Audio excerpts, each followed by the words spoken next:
अस्सलाम वालेकुम everyone. I hope आवाज़ क्लियरली आ रही होगी। बाकी भी ज्वाइन कर लें, फिर स्टार्ट करते हैं। एक स्टूडेंट ने रेज हैंड किया हुआ है, उनका भी कमेंट मैं लेता हूँ। लेट द अदर्स ज्वाइन और फिर जो है उसके बाद कंटिन्यू करते हैं क्लास को। ऑलराइट, सो क्या हुआ, ज़रूरतीन चले गए आई थिंक क्लास से। उनका हैंड रेज हुआ था। चलें, आई होप कि दोबारा ज्वाइन करेंगे वो। ओके जी, so I think let's start. This is the class of software engineering section B, and we are moving towards our last classes. This is one of those classes. Does anyone of you know about the academic calendar? Exams कब से हो रहे हैं, क्या कह रहे हैं बाकी टीचर्स? Anyone? CR, आपको पता है एग्ज़ाम्स कब से हो रहे हैं? 24th of January कह रहे हैं CR। सैयद मोहम्मद शाह। हसन सलीम कह रहे हैं he wants to know. CR ने कहा है 24 जनवरी।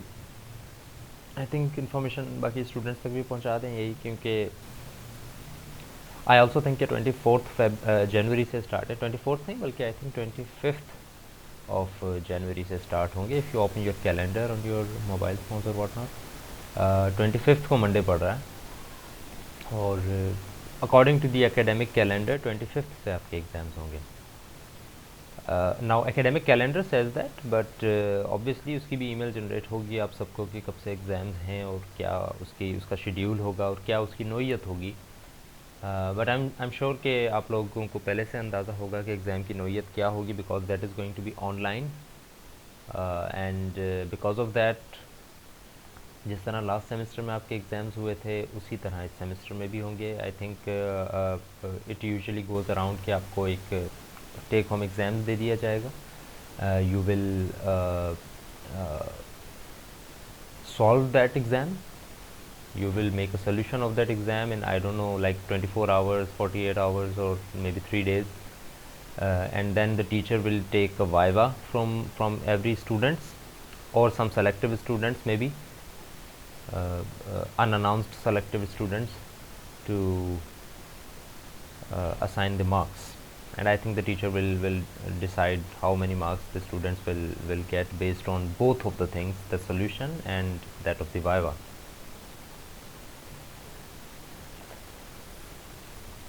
ओके, सो हमारा एग्ज़ाम भी ऑब्वियसली इसी तरह ही होगा, because there is only today is what, today is 5th, and there is merely 20 days left, in which 2 days, 4 days will be of your weekend. So we have only 2 weeks left, this week, next week, and the next week after next.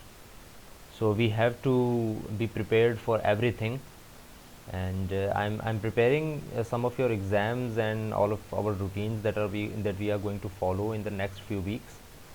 So even though we have done a lot of work during the semester, we still have a big amount of work to do in these 3 weeks.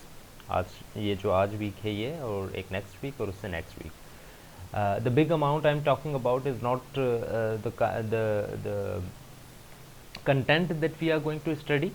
We can limit that content obviously based on our time and based on our intelligence, but we have to do some of the managerial things on time. We can't move that further apart. So situation ये है कि we have done 3 quizzes. Correct me if I'm wrong, क्योंकि मैंने ये कल ही update किया है सब कुछ.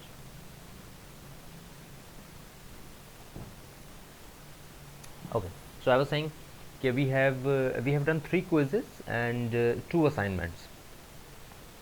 Assignments are freezed. Assignments will not be taken into account, or there will be no assignment 3 in upcoming days, obviously, because an assignment requires at least a week, and obviously फिर उसकी preparation होती है, फिर आप उस assignment को बनाते हैं, फिर उसको सबमिट करवाते हैं. But nevertheless these are not the reasons. I am just saying कि असाइनमेंट 3 नहीं होगी. देर आर 2 असाइनमेंट्स और उनके मार्क्स आपके अपलोड हो चुके हैं, and third assignment will be our final exam. क्योंकि उसकी भी आपने प्रिपरेशन करनी है, उसके भी आप सॉल्यूशंस बनाएंगे. So we will have the third assignment, और लाइक 40 मार्क्स के जो आपका एग्ज़ाम होगा, that is going to be your take home assignment type, take home exam. But similarly we have done three quizzes, जबकि हमारे quiz जो हैं वो होने भी 3 ही थे, but because of all the issues that you were facing, तो आपको भी याद होगा, मुझे भी याद है कि हमने ये फ़ैसला किया था कि हम क्विज़ एक एक्स्ट्रा रख लेंगे, ताकि किसी का क्विज़ अगर कोई इंफ्रास्ट्रक्चर के इशू की वजह से, लाइट की वजह से, ट्रैफिक की वजह से, इंटरनेट की वजह से, या एलएमएस शटडाउन होने की वजह से, खैर एलएमएस शटडाउन हुआ तो खैर सबका ही हुआ होगा, फिर तो हमने रीशेड्यूल ही किया होगा ऑब्वियसली, बट किसी भी इशू की वजह से अगर आपका क्विज़ रह गया था तो आप वो जो है अटैम्प्ट कर सकेंगे क्विज़ 4 में. So out of those 4 quizzes, we will count the 3 best scores of every student. So if you take like 10 marks in 3 of those and don't attempt the 4th one, that's okay, you still have gotten 30 out of 30, right? But if you have gotten, say for example, 10, 10 and 8, then you still have a chance to improve. You should attempt the 4th quiz and you will know कि okay, अच्छा इसमें 8 थे तो may be आपके 9 आ जाए next में और वो काउंट हो जाए. That's all up to you. If you want to attempt the 4th quiz, you can. If you don't want to attempt, you don't see any point of in attempting the quiz, you should not. But in my opinion, all of you should attempt the 4th quiz as well, which is not today. Let me clear. It's going to be the next week or the week after next. So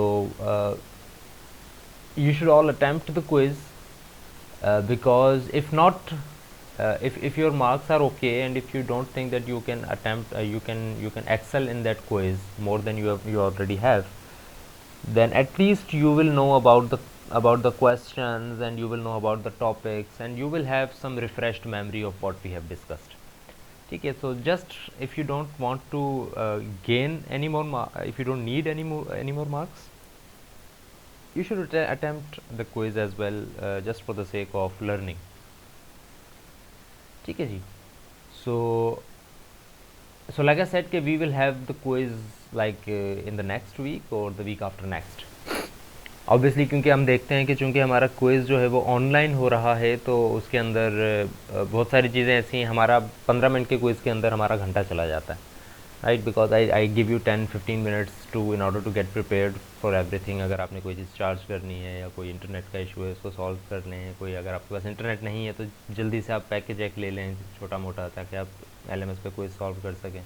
10-15 minute उसके चले जाते हैं आपके, और उसके बाद फिर quiz जब स्टार्ट होता है तो यू नो कि अटैम्प्ट में भी टाइम लगता है, तो 15 मिनट हमने अटैम्प्ट के रखे हैं, लेकिन फिर भी कोई अगर टाइम पर स्टार्ट ना कर सके तो उसके लिए आधा घंटा हम रख देते हैं, एंड इसी में हमारा तकरीबन 45 मिनट्स 50 मिनट्स इसमें चले जाते हैं. And we already obviously end the class at like 5-10 minutes earlier, तो वो तकरीबन पूरी क्लास ही हमारी क्विज़ के लिए मुख्तस हो जाती है.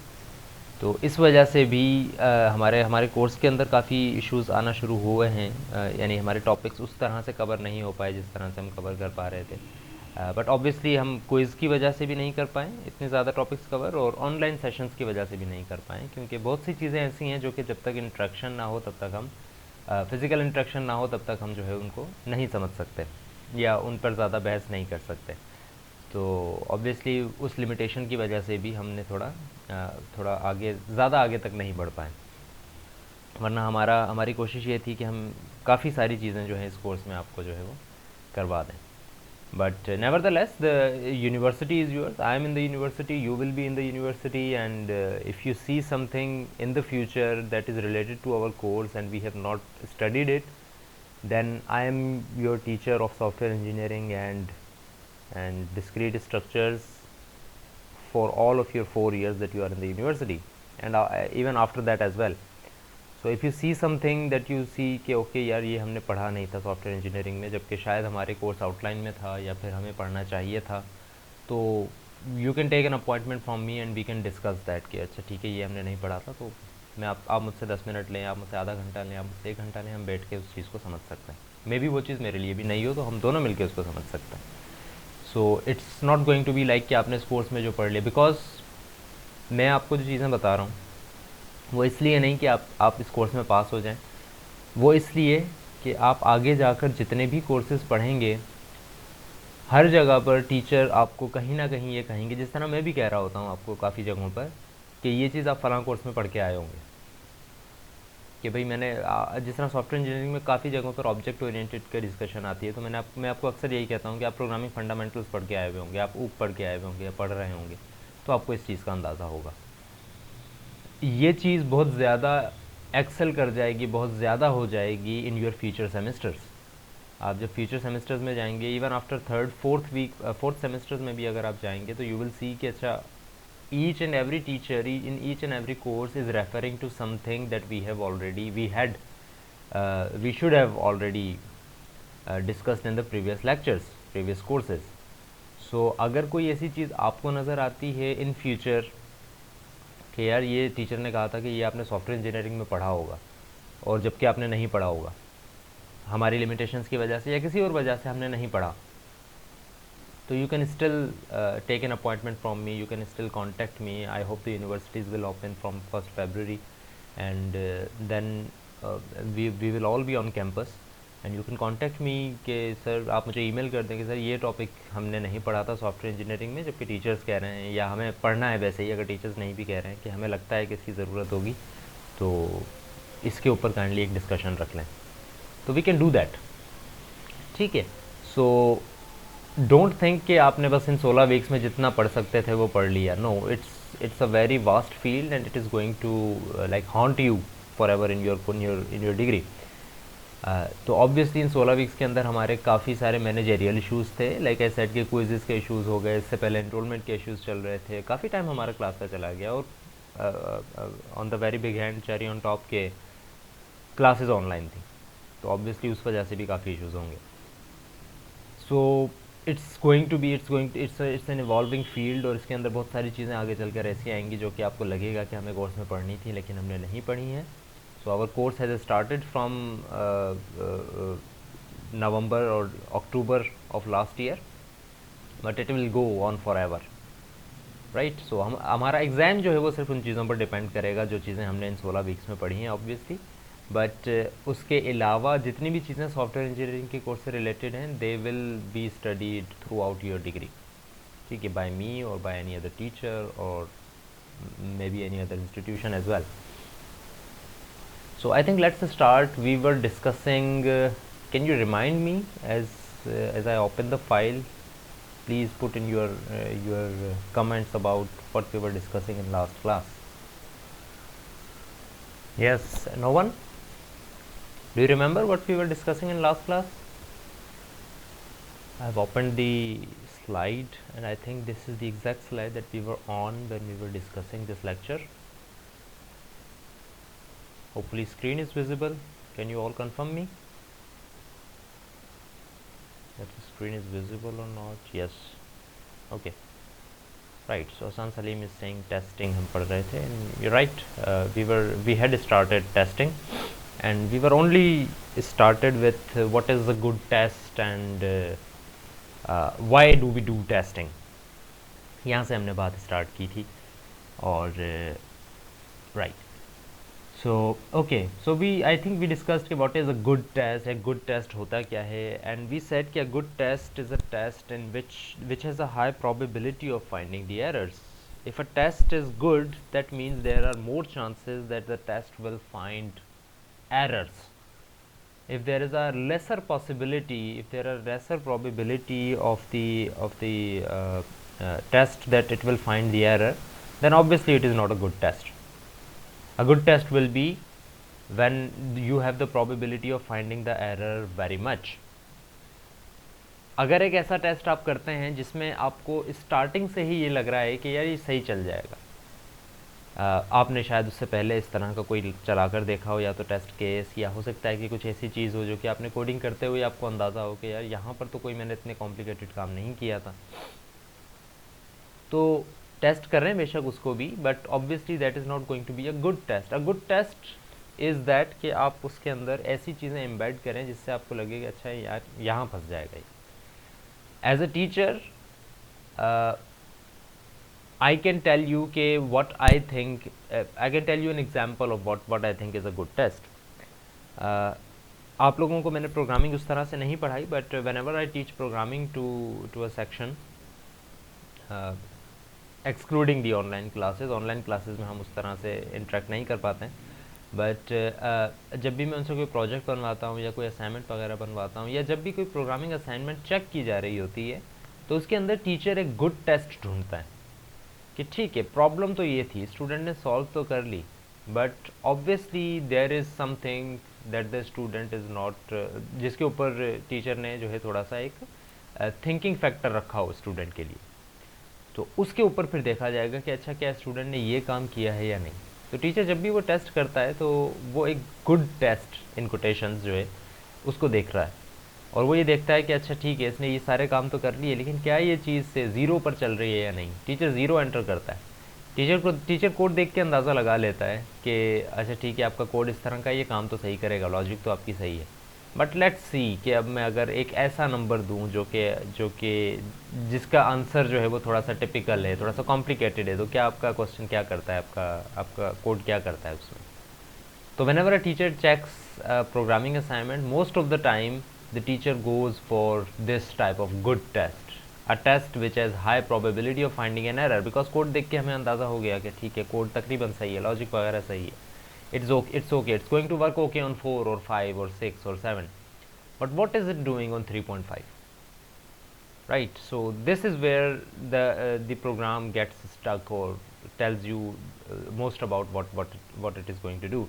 And I think last class में हमने इसके ऊपर इसको समझने के लिए इससे रिलेटेड एक और बात भी की थी कि आपका एक कोर्स है जो कि स्पेशली इसी एक लाइन से डील करता है, a good test has a high probability of finding an error से, and that course deals with analysis, उसका नाम भी यही है, analysis of multiple algorithms, that there are multiple ways to do something, there are multiple ways to solve a problem.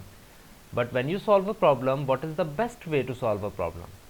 And to understand this very carefully, understand this sentence.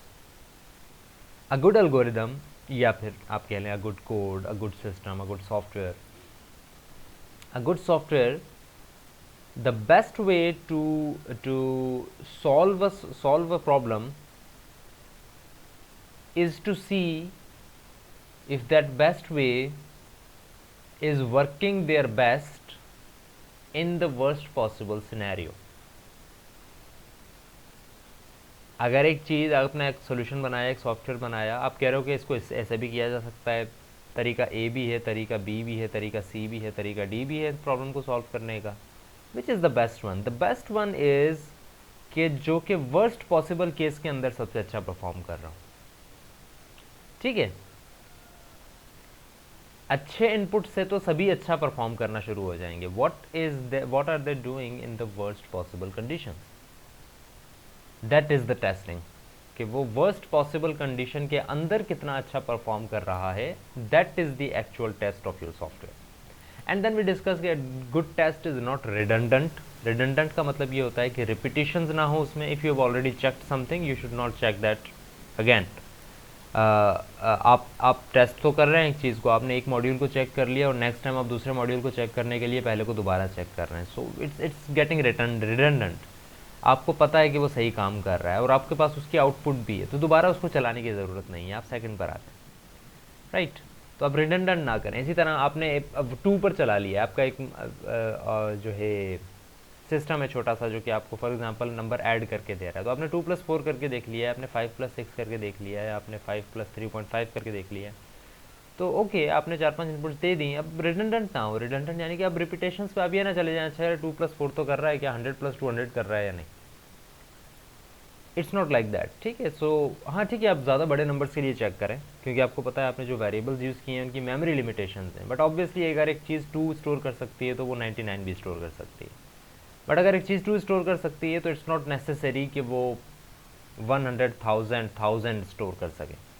तो वहाँ पर आप obviously checking करें. But एक चीज़ अगर आपको already पता है कि वो सही है, तो उस पर मुख्तलिफ चीज़ें चलाकर एग्जॉस्टिव ना करें उसको. A good test should be best of breed. जितने भी आपने टेस्ट केसेस डिज़ाइन किए हैं उनमें से बेस्ट जो है, that is going to be your good test, that is going to generate the most amount of errors that is going to identify the most amount of errors. A good test should be neither too simple nor too complex. ना ज़्यादा simple हो ना ज़्यादा complex हो. ज़्यादा complex की तरफ आप जा सकते हैं लेकिन ज़्यादा सिंपल की तरफ ना जाएं. ठीक है, लेकिन बिल्कुल बहुत ही कॉम्प्लेक्स नहीं हो जाए आपका टेस्ट. जितना ज़्यादा कॉम्प्लेक्स कर सकते हैं करें, but not too complex. And obviously too simple तो आपने करना ही नहीं है. टू सिंपल अगर आप करेंगे तो you are not going to find any errors. It's too simple. I think we all understand that without any example. So it's too simple. It's not going to generate, it's not going to identify that much amount of errors. There can be errors, but because the input was simple, the program is not identifying the errors. But it should be complex. It should be more complex than it is simple. I hope you are following my sentences and their vocabulary. What I said is, it should be more complex than it is simple. जितना simple आप कर रहे हैं उससे ज़्यादा complex हो जाना चाहिए.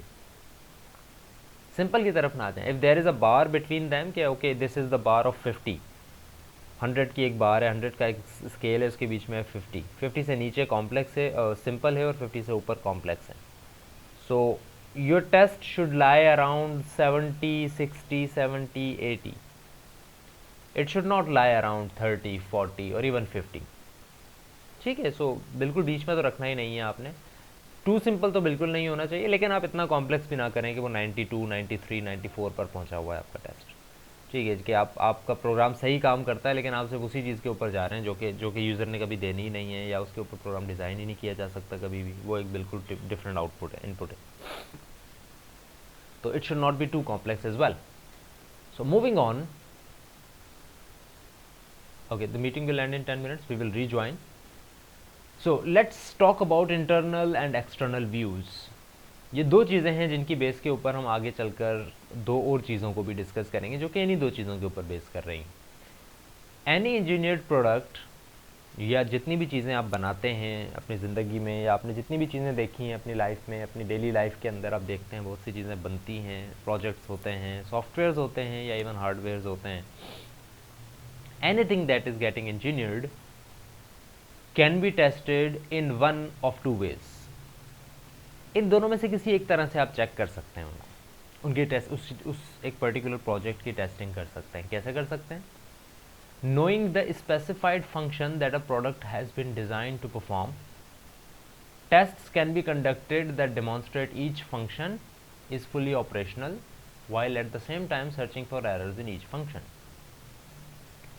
In this particular scenario, we are specifically dealing with, and this phrase has been used 2 times in this whole definition or sentence, this thing, each function,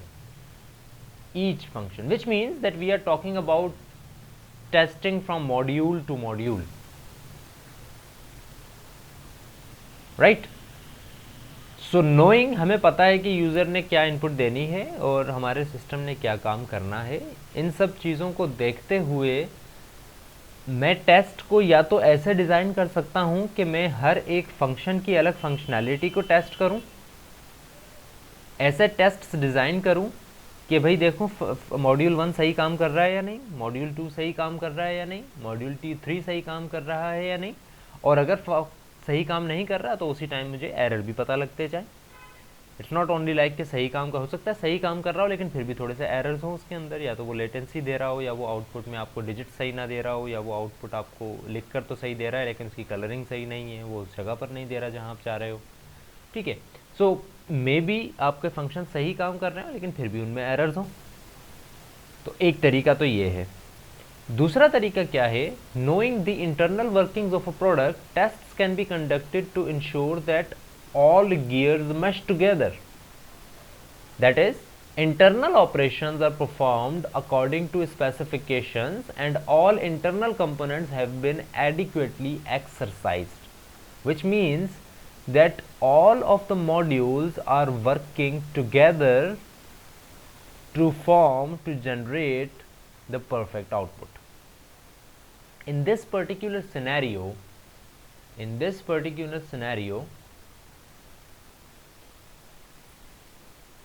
we are specifically dealing with कि आपका पूरा system के सारे modules आपस में सही से काम कर रहे हैं या नहीं, आपके सिस्टम के तमाम चीज़ें मिलकर आपस में सारे सही काम कर रहे हैं या नहीं। And this is when first of all this is when is this is when you know the internal workings of a product. आपको पता है कि इंटरनल वर्किंग क्या है, कौन कौन से फंक्शंस हैं, कौन कौन से मॉड्यूल्स काम कर रहे हैं।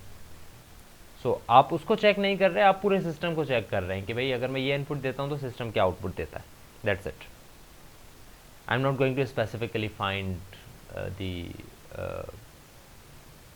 check each and every function or module. So in this particular scenario, we are looking at the system with an external view. We are not looking inside the function कि each and every function is doing its property, it's doing its due diligence 100% correctly or not, और अगर नहीं कर रहा तो इसमें मसले क्या हैं। We are not going to do that in external view. So it's like there is a system, there is a box, and there are multiple functions in that. One thing is to check that box by external viewing. कि मैं एक bird eye view से देख रहा हूँ, मैं box के अंदर नहीं जा रहा, मैं सिर्फ बॉक्स को देख रहा हूँ, एक्सटर्नल व्यू के अंदर चेकिंग कर रहा हूँ, टेस्टिंग कर रहा हूँ, एंड दैट इज़ कि आप उस बॉक्स को कोई इनपुट देते हैं तो वो आउटपुट क्या देता है, that's it. But if you are talking about internal view, internal testing, then obviously you are going to check each function and if each function is performing its functionality correctly or not, and if it is not performing that thing correctly, you can find an error and then report it to whatever process model you are following. So okay, whenever there is a bug, whenever there is an error, they are not right in front of you in plain sight. Ideally जब भी आप किसी testing की तरफ अगर आप आ जाए ना, तो इसका मतलब ये है कि आपको बग्स अब जो हैं, जो एरर्स हैं, वो प्लेन साइट में नहीं मिलेंगे। अब आप टेस्टिंग के ऊपर आ गए, विच मीन्स कि अगर आपको ये लगता है ना, इस बात को ज़रा गौर से सुनिएगा, बड़ी इंटरेस्टिंग बात है। अगर आपको ये लगता है कि आप एक छोटी सी इनपुट देंगे और आपको एरर्स नज़र आना शुरू हो जाएंगे, इसका मतलब ये नहीं है कि आपका टेस्ट अच्छा है, इसका मतलब ये है कि आपकी प्रोग्रामिंग बुरी थी, इसका मतलब ये है कि आपकी इम्प्लीमेंटेशन बुरी थी। अगर आपको लगता है कि एक छोटी सी इनपुट से ही एरर सामने आना शुरू हो जाएंगे, तो इसका मतलब है आपने प्रोग्रामिंग गलत की है। टेस्टिंग के फेज़ में आए हैं तो इसका मतलब है आपने प्रोग्रामिंग की है, आपने कोडिंग की है, आपने इम्प्लीमेंटेशन की है बहुत अच्छे तरीके से, ठीक है। टेस्टिंग सिर्फ आइसिंग ऑन द केक है, it's not going to do all the work for you. So आपने अगर इम्प्लीमेंटेशन सही से की है तो इन आइडियल केसेस जितने भी एरर्स होंगे वो छुपे हुए होंगे।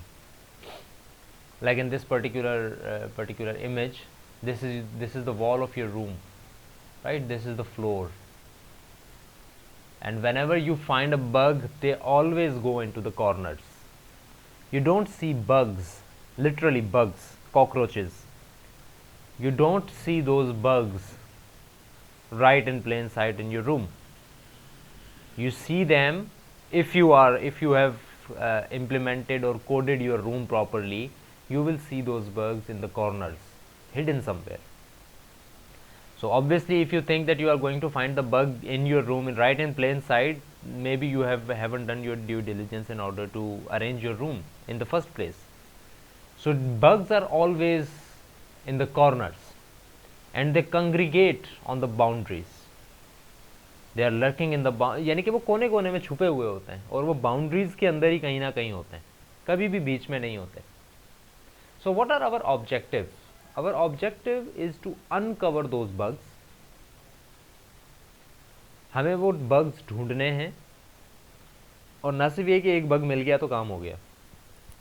क्राइटेरिया क्या है हमारा? इन अ कंप्लीट मैनर, सारे के सारे ढूंढने हैं हमें। एक बग नहीं ढूंढना सिर्फ हमें, सारे के सारे ढूंढने। आपके रूम के अंदर अगर सिर्फ एक बग है, आपके सॉफ्टवेयर के अंदर सिर्फ एक बग है और आपने कहा इसको सॉल्व कर दिया तो मैंने बड़ा अच्छा काम किया, नो। एक बग मिला है तो सिर्फ एक नहीं था, हो सकता है उसके अलावा भी हो, which means now you have to be more vigilant, ठीक है। बोरिस बाइजर की ये बहुत अच्छी एग्जाम्पल है in order to understand how testing should work. You come in a room, you see there is a cockroach, you kill it or maybe throw it out. Now you will be extra vigilant in the room. You will not be like कि अच्छा ठीक है यार एक bug था मैंने मार दिया और चला गया वो, नहीं, अब आपको ये जहन में आएगा कि यार एक बग था तो इसका मतलब है शायद और भी हो। अब आप उतना कंफर्टेबली उस रूम के अंदर शायद ना बैठ सकें, ठीक है, आपको विजिलेंट रहना पड़ेगा कि यार और भी हो सकता है, राइट। इसी तरह अगर आपको एक एरर अपने सॉफ्टवेयर के अंदर मिल जाता है तो you should now be extra careful, there are others as well. So your criteria is to uncover all the bugs, all the errors, not just the one you have found and you have dealt with. No, you have to do it in a very comprehensive way. And what is your constraint? This is the very tricky thing. Your constraint is to find those bugs in a complete manner with the minimum amount of effort and time. Effort और time कम से कम लगा के आपको सारी चीज़ें निकालनी है. और ये एक ऐसी चीज़ है जो कि न सिर्फ सॉफ्टवेयर इंजीनियरिंग के अंदर बल्कि दुनिया की हर चीज़ के अंदर ये चीज़ जो है फॉलो करनी पड़ती है. आपको एक काम करना है but that work should be done in the lessest amount of time, minimum amount of time. एक लिमिट है, उसके बाद अगर आप उस लिमिट को अप्रोच करते हैं और आप कहते हैं कि यार इसके बाद जो है वो क्या कहते हैं इतने इससे ज़्यादा अगर मुझे टाइम लग गया तो इसका मतलब है कि आई am not doing the perfect work और इवन द गुड वर्क.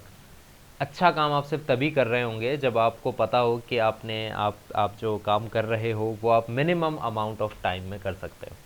अगर आप उस काम को एक्सप्लिसिटली खींच रहे हो, खाम खा उसका टाइम ज़ाया कर रहे हो, तो आप अपना टाइम भी ज़ाया कर रहे हो, आप सिस्टम को भी जो है अफेक्ट करोगे और ऑब्वियसली उस तरह से आप सही काम नहीं कर सकते. Right. So our objective is to uncover errors in a complete manner with a minimum amount of effort and minimum amount of time, as less as we can manage.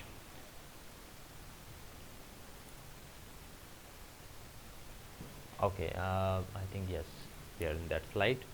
Hopefully आवाज़ वगैरह क्लियर होगी. We just rejoined, so आवाज़ का अगर कोई issue है या screen का इशू है तो बता दें. सो एग्जॉस्टिव टेस्टिंग, एग्जॉस्टिव का वर्ड मैंने अभी थोड़ी देर पहले भी यूज़ किया. Exhaustive testing is when you want to test your software in a brute force approach. Brute force, does anyone know about brute force? Nasir Saeed कह रहे हैं नो ऑलरेडी, या आपने किसी और सवाल का जवाब दिया है? There is no issue, I think मैंने पूछा था तो आप कह रहे हैं कि there is no issue, hopefully. So my question now is that to all of the classes, all of the students in the class, do you know about brute force? I'm going to write that, type that up in your chat box as well, that what am I talking about. Maybe आप लोगों ने ये word सुना हो, brute force. I have texted you in your chat box. Do you know about what brute force is? Don't tell me कि आप इसको search करेंगे और जाकर उसका जवाब मुझे देंगे. That's not the case. मुझे पता है कि क्या है. I'm just asking you कि आपको अंदाज़ा है brute force क्या होता है या क्या नहीं. Right, not exactly right. Shazeb Zain is saying कि फोर्सिबली कोई काम अगर आप करवाना चाहें तो that means that you are forcing that software to do something or that person to do something. मुताहिर कह रहे हैं कि क्रिप्टो वाली है. नो. अच्छा ठीक है, टाइपिंग में कोई इशू हो गया शायद. So okay, brute force is a thing. ये एक वर्ड है, सिर्फ एग्जॉस्टिंग का वर्ड भी उसके लिए यूज़ किया जाता है, बट ब्रूट फोर्स का वर्ड आप आगे जाकर यूज़ कर रहे होंगे. तो जब आप ये टॉपिक पढ़ेंगे ना अपने अगले कोर्सेज़ के अंदर, ब्रूट फोर्स का आप टॉपिक जब पढ़ेंगे तो क्योंकि ये एज सच एक लिमिटेड टॉपिक नहीं है, सिर्फ एक उसके लिए क्या कहते हैं कोर्स के लिए. तो अगर ऐसा केस होगा तो यू विल सी कि काफ़ी आपको हेल्प हो जाएगी अगर आपको ऑलरेडी अंदाज़ा है कि ब्रूट फोर्स क्या होता है. It is the work forceful done. No. Brute force, आप आई थिंक फोर्स के वर्ड को ज़्यादा पिक कर रहे हैं. ब्रूट फोर्स का मतलब ये है, एक सिंपल प्रॉब्लम आपको मैं बताता हूँ जिसमें ज़्यादातर ब्रूट फोर्स का वर्ड इस्तेमाल होता है. लेट्स सपोज कि आपकी क्लास में से 1000 स्टूडेंट्स हैं, ठीक है, और आपको अपना रोल नंबर पता है, आपको किसी और का रोल नंबर नहीं पता. तो आप क्या करते हैं, आप मैं कहता हूँ कि आपका एक सिस्टम बना हुआ है, आप उस पर अपना रोल नंबर डालेंगे तो आपको अपना रिजल्ट पता लग जाएगा। तो आप आते हैं उस सिस्टम के ऊपर, अपना रोल नंबर डालते हैं, आपको अपना रिजल्ट पता लग जाता है। बट आपको ये पता है कि यार मुझे ये भी पता करना है कि लेट्स सपोज अहमद का क्या रिजल्ट आया। तो अब मैंने आपको ये नहीं बताया कि अहमद का क्या रिजल्ट आया।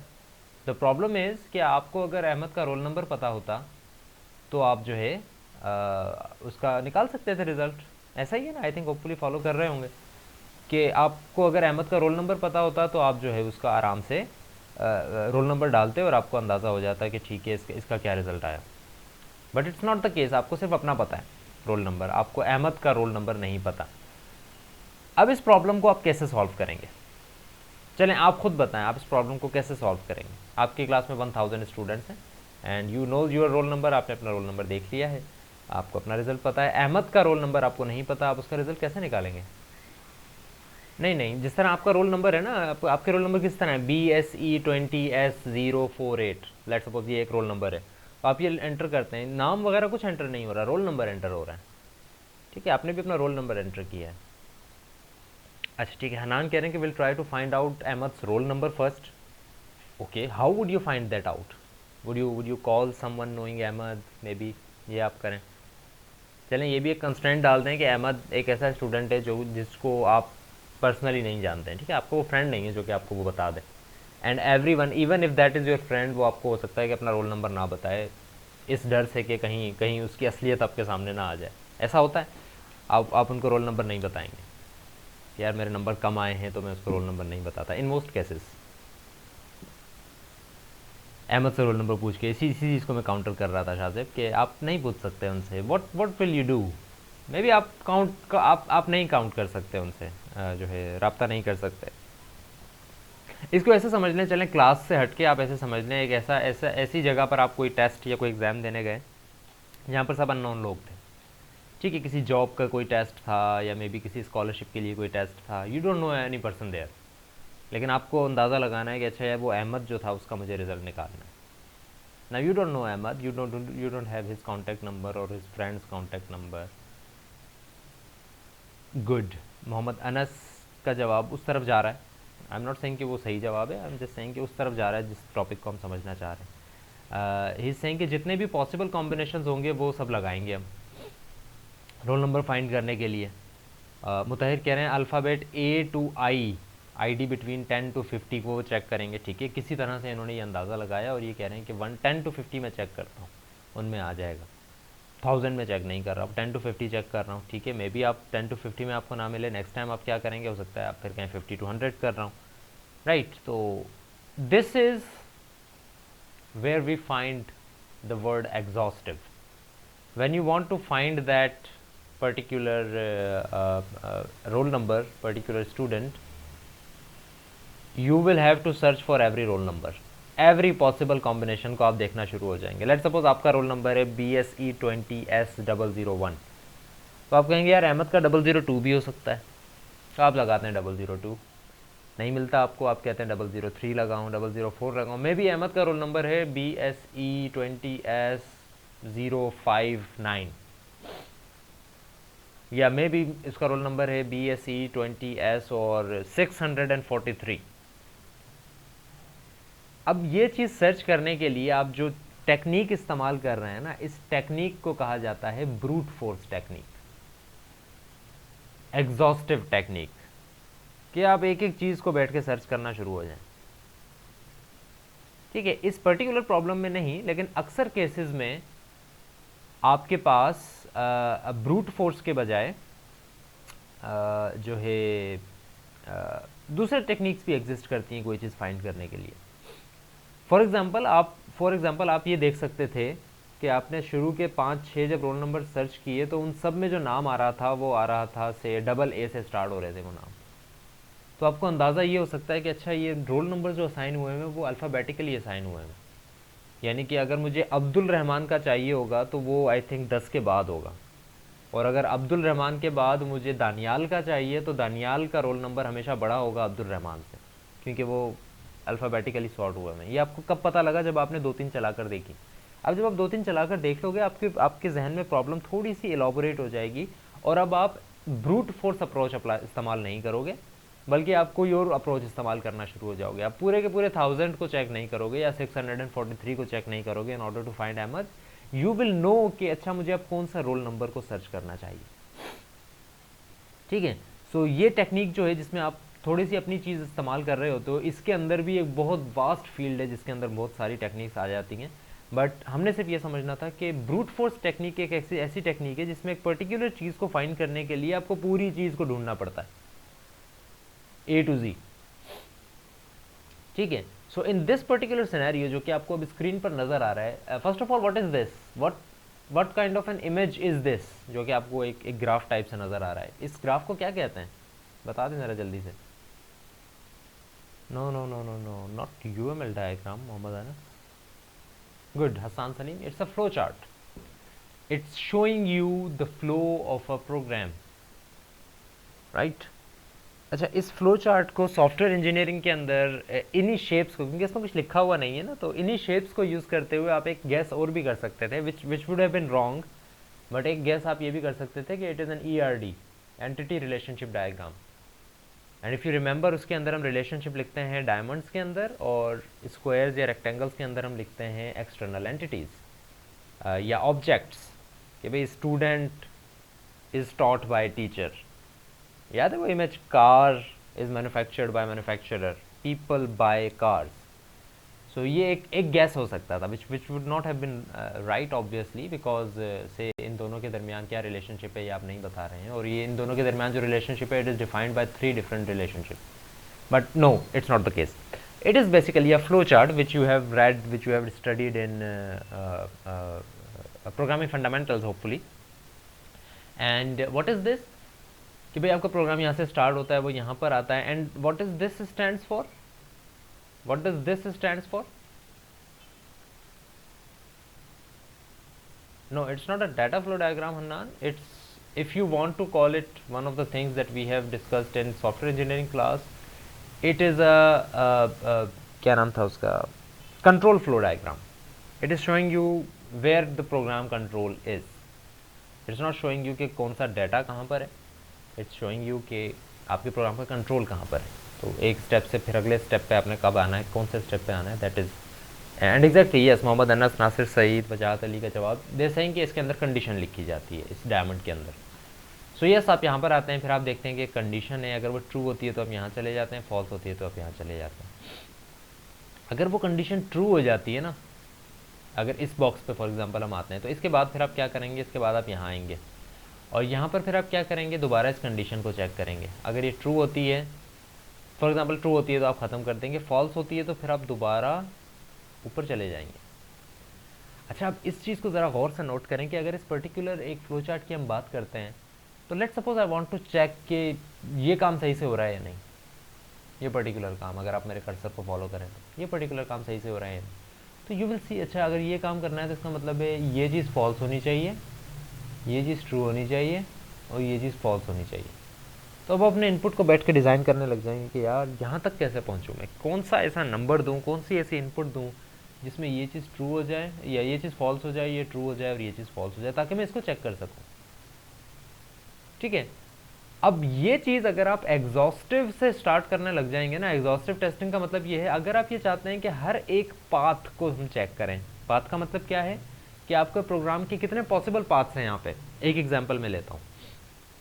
First possible path is this कि आपका प्रोग्राम यहाँ आए, फिर यहाँ आए, यहाँ आए, यहाँ आए और ख़त्म हो जाए, 1। सेकंड पॉसिबल पाथ, यहाँ आए, यहाँ आए, यहाँ पर आ जाएं, फिर यहाँ पर आ जाएं, फिर यहाँ आ जाएं, फिर यहाँ आ जाएं और फिर यहाँ आ जाएं, सेकंड। इसी तरह थर्ड भी होगा, फोर्थ भी होगा, फिफ्थ भी होगा, सिक्स्थ भी होगा। There are 10 to power 14 possible paths. 10 to power 14 is a very big number and you know that. It has a very big amount of possible paths. Not because of all of these conditions, but because of this specific loop. ये जो आपको loop नज़र आ रहा है ना, this is a very big loop, because you know कि अच्छा आपने अगर ये सारे काम कर लिए, इसके अंदर लेट सपोज 2000 कॉम्बिनेशंस थे, आपने वो सारे टेस्ट कर लिए, बट यू नो कि इसके अंदर जो 2000 थे वो एक दफ़ा और भी हो सकते हैं।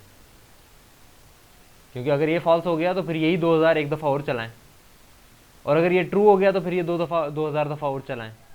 There are so many possible paths in this particular flow chart, that if you try to apply exhaustive testing on it, if you try to apply a brute force approach on it, there are 1000 students, अगर सबके लगाने लग जाएंगे तो फिर तो ये वाली चीज़ ख़त्म हो जाएगी. ये कहाँ गई? ये वाली minimum amount of effort and time. आपका टाइम भी बहुत लगेगा, आपकी एफर्ट भी बहुत लगेगी. ठीक है. सो अगर ऐसा केस है तो ऑब्वियसली आप एग्जॉस्टिव टेस्टिंग की तरफ नहीं जाएंगे. एंड इफ़ यू फाइंड, अगर आप 10 टू पावर 14 पॉसिबल पाथ्स को यहाँ पर लेना चाहते हैं तो it will take you about 3000 years to test this programme.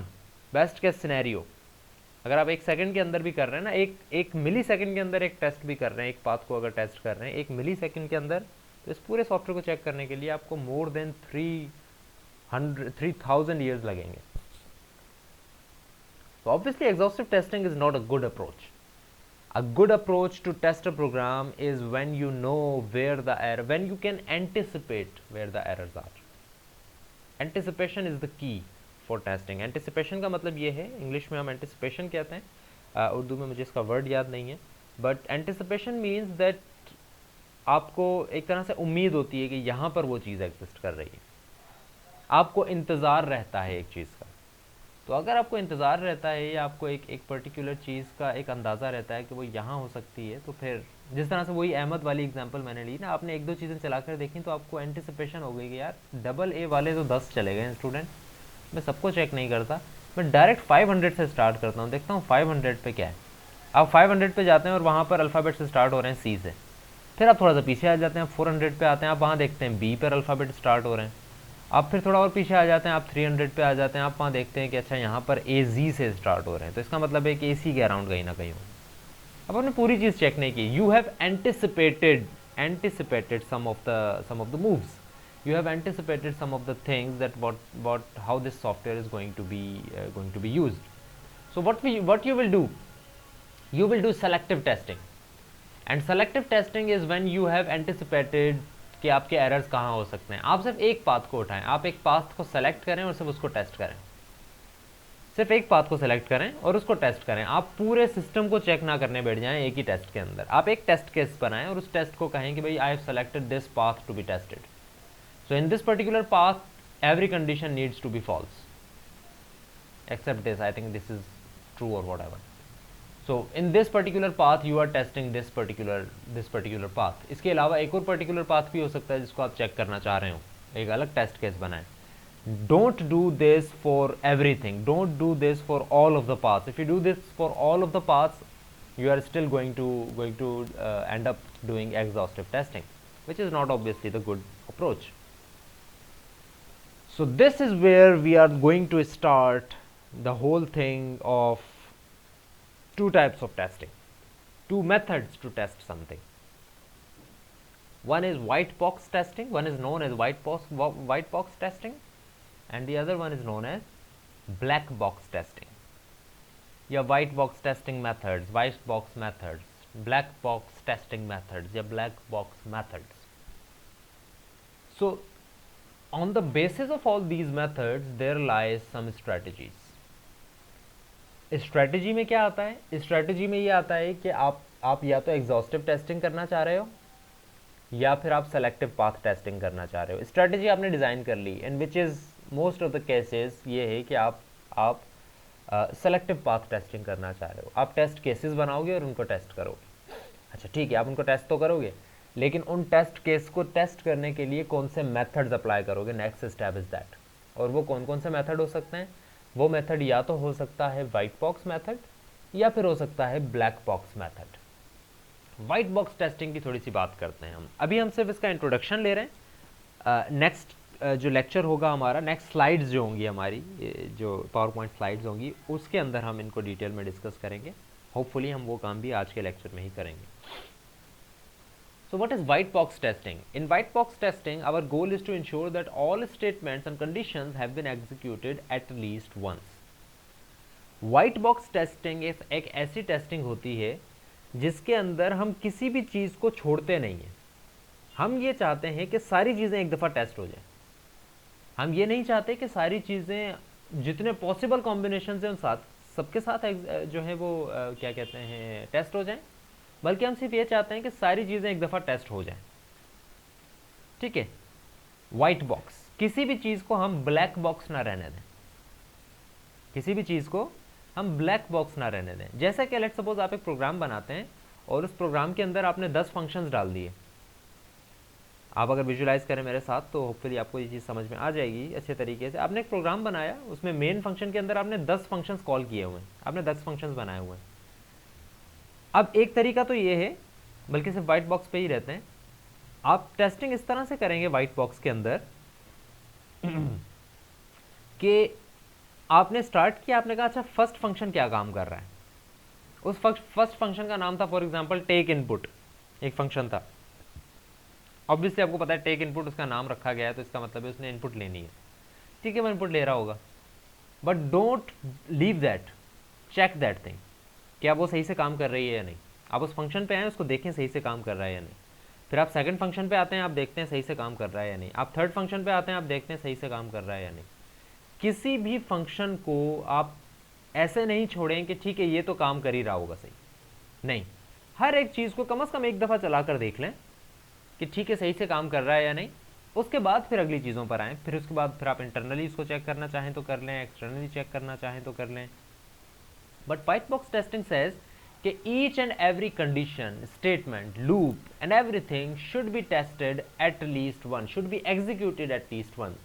बेशक आपको ये पता हो कि ठीक है वो सही से काम कर रही होगी, बेशक आपको ये पता हो कि उसको टेस्ट करना टाइम का ज़िया है, बट फिर भी एटलीस्ट वंस आप उसको लाजमी चेक करेंगे।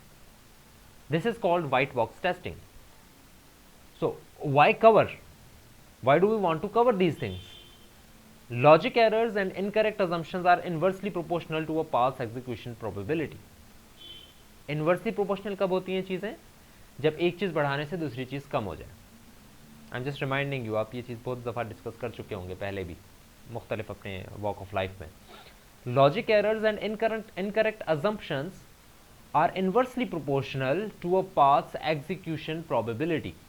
अगर आपको ये लगता है कि एरर्स ज़्यादा हो सकते हैं, आपकी अजम्पशंस गलत हैं, तो इसका मतलब है आपकी इनकरेंट अजम्पशंस ज़्यादा हैं, तो इसका मतलब है कि आप जिस पाथ को चेक करना चाह रहे हैं ना, मे बी वो पाथ एग्जीक्यूट हो ही ना। जितनी ज़्यादा लॉजिकल एरर्स आपको लगता है कि आपके सॉफ्टवेयर में हैं, जितने ज़्यादा लॉजिकल एरर्स आपके सॉफ्टवेयर में होंगे, उतने ही कम पाथ्स एग्जीक्यूट हो रहे होंगे। ऐसा बिल्कुल नहीं हो सकता कि आपके लॉजिकल एरर्स बहुत ज़्यादा हैं, आपकी अजम्पशंस बहुत इनकरेक्ट अजम्पशंस बहुत ज़्यादा हैं, और फिर भी आपके सारे पाथ्स चल रहे हैं। नो, अगर आप सारे पाथ्स को चलाना चाहते हो, आप अपने सारी चीज़ों को एटलीस्ट वंस चेक करना चाहते हो, तो अपनी इनकरेक्ट अजम्पशंस को कम से कम करें। We often believe that a path is not likely to be executed. In fact, reality is often counterintuitive. अक्सर ऐसा होता है कि हम ये सोचते हैं कि आपके जो एक पर्टिकुलर पाथ है वो कभी एग्जीक्यूट होगा ही नहीं, जबकि इन रियलिटी वो एग्जीक्यूट हो रहा होता है। ठीक है, आप भी जब कोडिंग करते होगे, छोटे से छोटे सॉफ्टवेयर के अंदर भी आपको चीज़ नज़र आती होगी, वो ये कि आप अज्यूम करते हो कि यार ये काम तो नहीं हो रहा होगा ना, लेकिन वो वही काम हो रहा होता है। कि भाई आप ये कहते हो कि अच्छा ये चीज़ मैं माइनस माइनस करके डिवाइड करता जा रहा हूँ, माइनस माइनस करेगा डिवाइड होगा, माइनस माइनस करेगा डिवाइड होगा, लूप एक लगा हुआ है, माइनस माइनस करेगा डिवाइड होगा। आप ये कहते हो कि 1 पे आगे रुक जाएगा, आपने ये अज्यूम कर लिया, लेकिन रियलिटी में वो 1 नहीं, वो 0 पर जा रहा होता है, और जब 0 से वो डिवाइड करता है तो वो प्रोग्राम स्टक हो जाता है। यहाँ पर आपने इतना बिलीव कर लिया कि ये 1 तक ही चलेगा, लेकिन एक्चुअली आप 1 को लेस देन करने के बजाय लेस देन और इक्वल टू करके बैठे हुए थे, और रियलिटी में वो 0 पर भी जा रहा था, लेट्स सपोज। ठीक है, तो अगर एक पर्टिकुलर सिचुएशन में आपने बिलीव कर लिया कि ये तो सही है, तो असल गलती बेटा फिर वहीं पर है। बिलीव ना करेंगे ठीक है यार ये काम तो सही होगा ना, नो। अक्सर प्रोग्रामिंग इश्यूज इसी वजह से आते हैं कि आपका बिलीव जो है वो गलत जगह पर होता है। आप एक चीज़ को बिल्कुल इग्नोर कर रहे होते हैं कि ये चीज़ तो सही होगी ना, ये चीज़ गलत थोड़ी हो सकती है, और वही चीज़ गलत होती है। ठीक है, overconfidence is the word here. Typographical errors are random. Obviously आपने कहीं जो है वो सेमीकोलन लगाना भूल गए, कहीं आपने प्रिंट एफ की जगह प्रिन एफ लिख दिया, टी को अक्सर आप जो है वो लिखना भूल गए, टी और एफ बिल्कुल साथ साथ होते हैं, तो अक्सर लोग टी पर हाथ रखते हैं लेकिन वो प्रेस नहीं होता, एफ लिख देते हैं और फिर सर पकड़ के बैठ जाते हैं, क्योंकि वो लिखा भी उसी तरह नज़र आता है प्रिन एफ, जबकि वो टी नहीं लिखा होता उसके अंदर। एक पर्टिकुलर सिचुएशन में आपको बता रहा हूँ। So typographical error, typo errors जो होते हैं, there these are random, it's likely that untested paths will contain some. हो सकता है कि कुछ अनटेस्टेड पाथ अगर आपके हैं तो वो कंटेन करें कुछ टाइपोग्राफिकल एरर्स। आपको देखने में लग रहा हो कि वो चीज़ सही है, लेकिन चूंकि आप उस पाथ को चेक नहीं कर रहे हो, because you believe that that path is not going to be executed, it is executing, और आपके उसमें टाइपोग्राफिकल एरर्स भी हैं। So obviously this is going to be very messy for your software. So basis of path testing, what is basis path testing? This is where we will deal with in the next lecture as well. First, we compute a measurement of your flow chart, and that measurement is not like कि आपका flow chart kilometres में कितना लंबा है, कितना time ले रहा है चलने के लिए. It is known as cyclomatic complexity. We are going to test, we are going to not test but figure out, first of all, we are going to first of all figure out the cyclomatic complexity of your system, of a flow chart. Say, what is cyclomatic complexity? Cyclomatic complexity of a graph. In this particular case, what is the graph? Flow chart is our graph. Cyclomatic complexity of a graph, say G, equals to the number of edges minus number of nodes plus 2. This is known as cyclomatic complexity. Number of edges minus number of nodes. Now my question from you guys is this: what is an edge and what is a node? Tell me that. What is an edge and what is a node? Okay, our meeting will end in 10 minutes. We will rejoin. So Mutahir is saying ke edge, top above, I'm not sure what you're saying. Wajat Ali is saying ke nodes are elements and edges line between the nodes. So yes, edges का मतलब ये होता है कि जितनी भी lines आपको नज़र आ रही हैं ना एक पर्टिकुलर ग्राफ में, चाहे वो फ्लो चार्ट हो, चाहे वो DFD हो, चाहे वो आपका एक पर्टिकुलर STD हो, स्टेट ट्रांजिशन डायग्राम हो, उसके अंदर हमेशा यही सिचुएशन होती है कि उसके अंदर या तो एजेस होती हैं, एजेस का मतलब है लाइंस, और नोड्स का मतलब है कि स्टॉप पॉइंट्स, ऐसे समझ लें स्टॉप पॉइंट्स. ये स्टॉप पॉइंट है ना, एक नोड आके एज आके यहाँ पे ख़त्म होती है इस नोड पे, फिर यहाँ से एक एज निकलती है वो यहाँ पर आ जाती है. तो in this particular case there are how many nodes कितनी है इसके अंदर, तो हम नोड्स काउंट करते हैं. This is the first node, 1 2 3 4 5 6 7 nodes हैं यहाँ पे. ठीक है, इस पर्टिकुलर केस के अंदर 7 नोड्स हैं. अच्छा, 7 नोड्स हैं तो इसका मतलब है कि 7 नोड्स हैं कि एजेस हैं, क्या काउंट किया अभी हमने?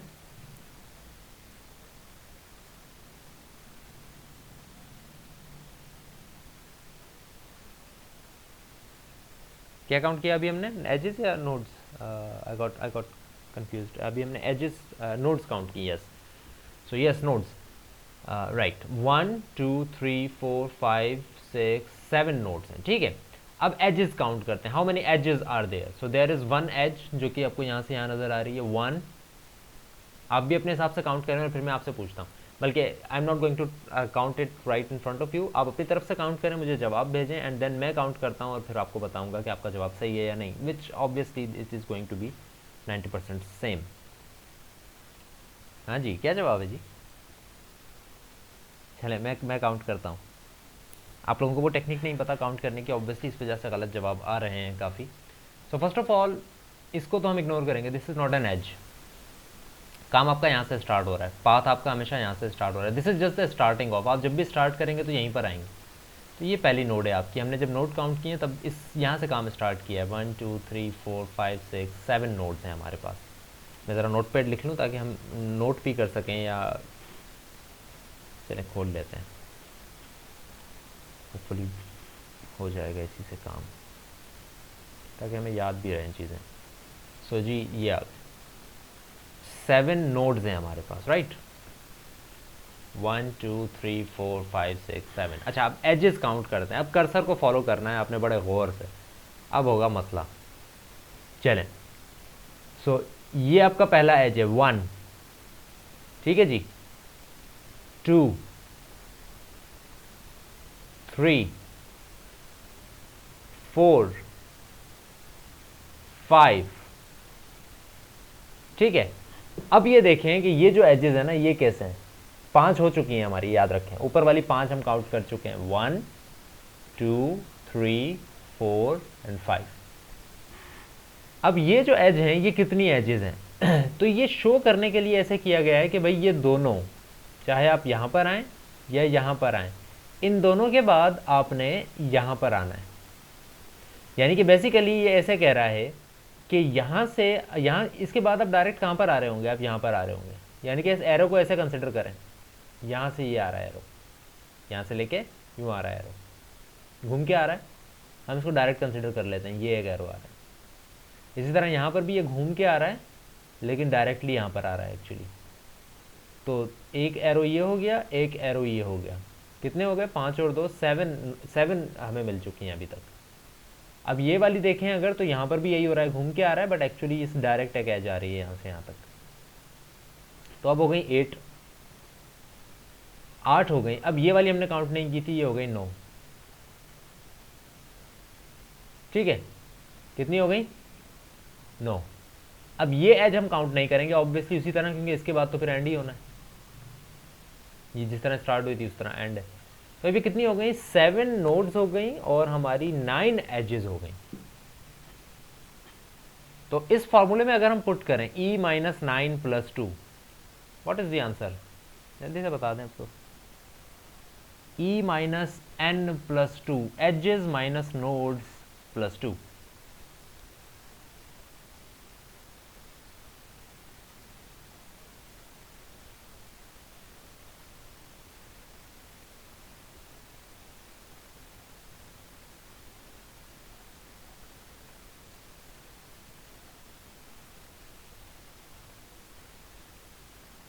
राइट, नो जीरो आंसर नहीं होगा, प्लस 2 है, माइनस 2 नहीं है। So edges minus nodes is going to be 2 and 2 plus 2 is 4. Therefore, the cyclomatic complexity of this particular graph is 4. Cyclomatic complexity of this particular graph is 4. Right? So अब आपको थोड़ा बहुत अंदाज़ा होगा कि एक्चुअली साइक्लोमेटिक कम्प्लेक्सिटी इज़ समथिंग जिसको use करते हुए हम ये चेक कर सकते हैं कि एक पर्टिकुलर सिस्टम, एक पर्टिकुलर सॉफ्टवेयर, वर्ड से आपको जाहिर हो गया होगा, कितना कॉम्प्लेक्स है, ठीक है। So 4 is just a number, the higher the cyclomatic complexity the more complex your system is. आपने देखा इसमें 9 edges, 7 nodes, okay, not a big deal, but when we are talking about a little amount of big softwares which has say 25 edges, 25 nodes and 150 edges connected between them, obviously the system is going to be very messy, ठीक है, very complex। इसी साइक्लोमेटिक complexity के ऊपर next lecture के अंदर भी हम deal करेंगे। सो a number of industry studies have indicated that the higher your cyclomatic complexity, the higher the probability of errors. In simpler words we are saying जितना ज़्यादा कॉम्प्लेक्स आपका सिस्टम होगा उतना ही ज़्यादा एरर्स उसमें मिल सकते हैं। अब एक बात ज़रा गौर कीजिएगा साइक्लोमेटिक कॉम्प्लेक्सिटी की, कि ये कॉम्प्लेक्सिटी, लेट सपोज मैं आपको एक एग्जांपल देता हूँ, लेट सपोज हमारे पास 1000 नोड्स हैं और right, so we just reconnected. My question is, let's suppose आपके सामने फॉर्मूला है, let's suppose हमारे पास 1000 नोड्स हैं और 1000 ही एजेस भी हैं, यानी 1000 नोड्स, 1000 एजेस, साइक्लोमेटिक कॉम्प्लेक्सिटी कितनी होगी, which is not bad, Hanan, right?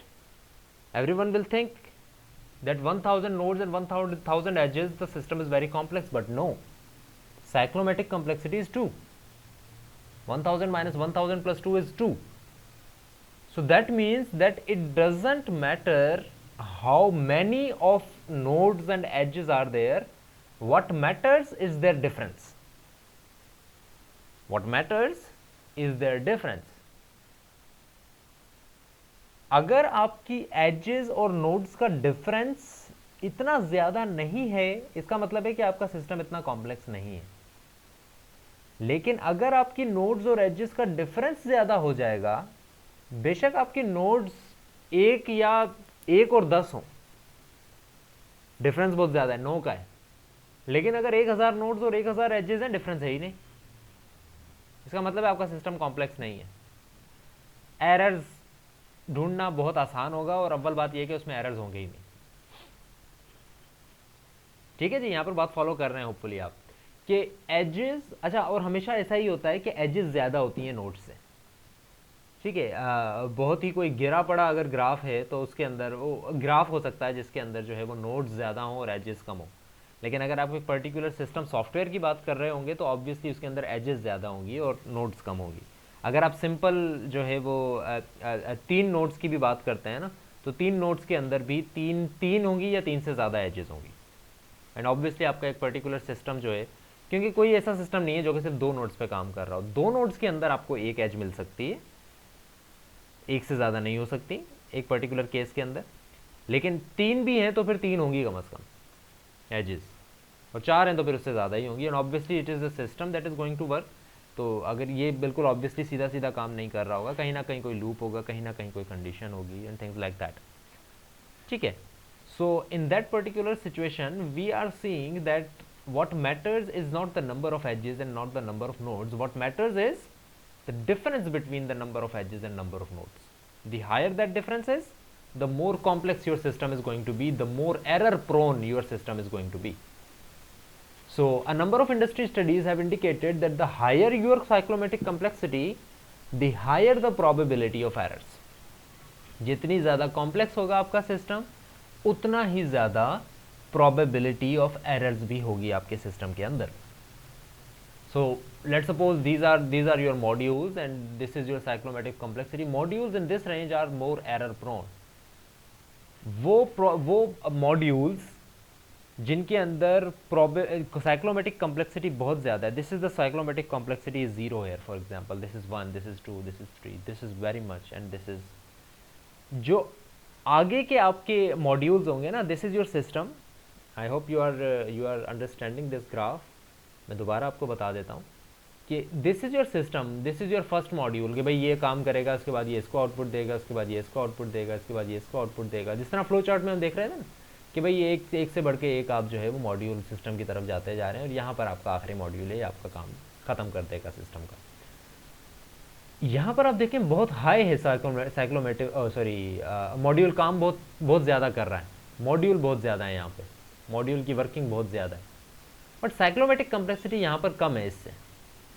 तो जितनी ज़्यादा साइक्लोमेटिक कम्प्लेक्सिटी होती जाएगी, उतने ही ज़्यादा आपका सिस्टम, आपका मॉड्यूल जो है वो एरर प्रोन होता जाएगा.